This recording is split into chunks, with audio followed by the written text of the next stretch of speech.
Well, Classico Latino started back in Cambridge, at the University of Cambridge, which, from my point of view, was the most unlikely place, I thought, to start a group like this.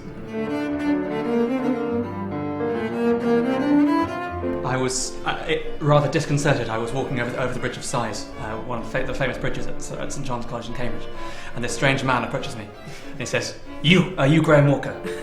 Do you play the cello? I said, yes, that's me. He said, do you want to play Latin music? Well, I thought, well, I'll try anything once.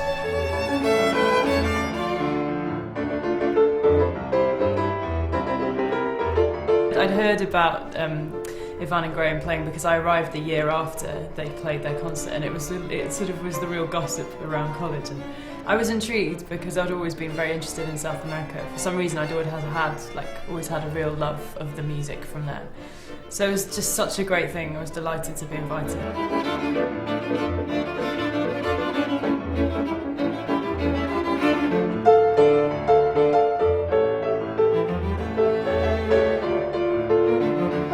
I am English, probably the most English person you're likely to meet, and so for me the music of this group has been an education. It's opened doors into the wonderful culture of Latin America, which has been really exciting for me.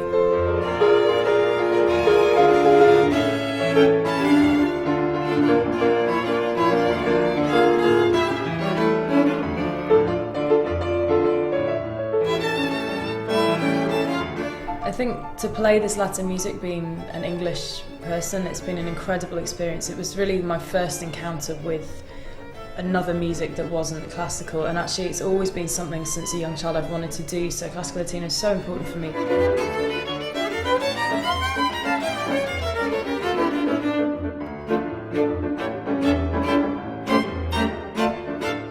You never expect to be able to play the music from your country of origin successfully in a country that has adopted you, like as it is my case in the UK.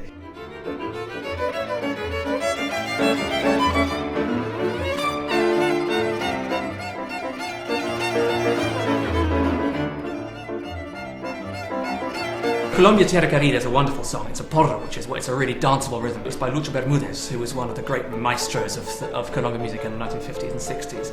And even to this day, when people put on a Bermudez CD in Colombian parties, everybody dances.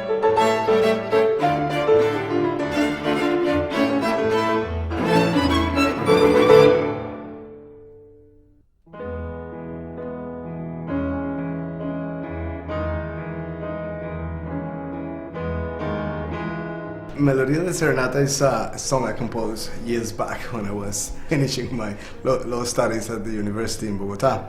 There was this little girl, but the problem was that she had a boyfriend, as it typically happens. But of course, in those days, that wouldn't deter me from trying, and I tried and tried.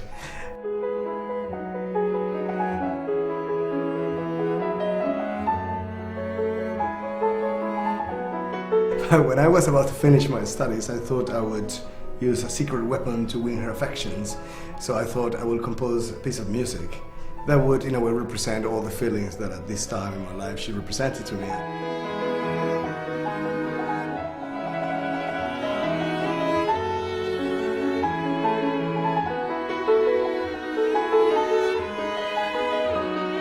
This is meant to be a serenade without words.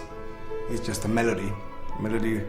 Melodia, the serenata in Spanish, and I said, well, this song represents things or facts in my heart that cannot take place in reality, but it doesn't matter because I'm a musician and I can make this happen with the music. In order to make the score richer from the harmony point of view, I just had to ask the question to Graham, so have you ever been in love?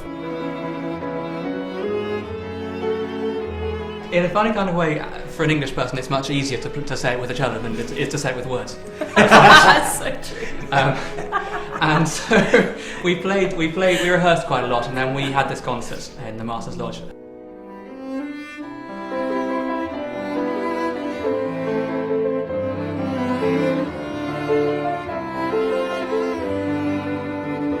One of our most memorable concerts was when we went to Colombia for the first time, and we were invited to go and teach and give some workshops in a music school, which is in the northern province of Ibagué. And this was incredible because these children are very talented. The school there is specific for musical, sort of gifted musical children. They were being taught that the music of their country was not really worth exploring. They were learning classical instruments, and then here we were coming all the way from England, playing classical instruments and playing the music of their country, and they found that, I think, a very emotional experience, and it was for us as well.